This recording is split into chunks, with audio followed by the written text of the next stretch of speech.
ইয়াতে বিভিন্ন স্থানৰ কাৰ্ডবিলাক দিয়া হৈছে হয়নে এতিয়া কোনটো স্থান ক'ত হ'ব হেনেকে থিয় হ'লে হ'ল কোনে ক'ত থিয় হ'ব লাগিব এককটো ক'ত যাব লাগিব দহকটো ক'ত যাব লাগিব থিয় হ'লে হ'ল কোন ক'ত যাব লাগিব নিজৰ মতে থিয় হ হৈছে এতিয়া ঠিক হৈছে সবাই ঠিক মতে থিয় হৈছে ঠিক আছে তেতিয়া হ'লে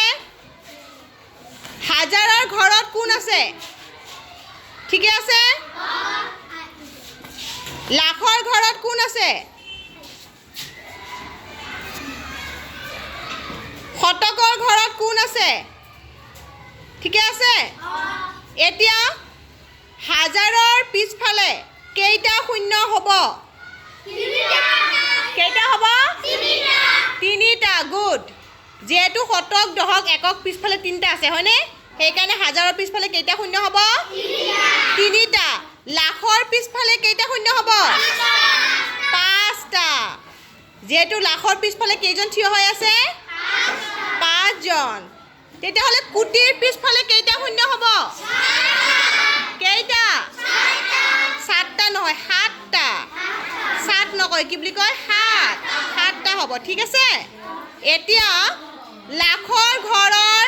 থকাজন দহকৰ ঘৰত যাব লাখৰ ঘৰত কোন আছে দহকৰ ঘৰত কোন আছে নিজে নিজে সলনি কৰিব বেলেগে ক'ব নালাগে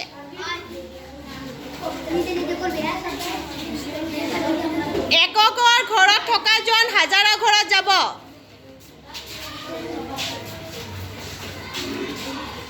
শুদ্ধ হৈছে নিযুতৰ ঘৰত থকাজন অযুতৰ ঘৰত যাব হৈছে তাহলে আমি কি কৰিম সবৰ কাৰণে এটা কি কৰিম ডাঙৰ চা এটা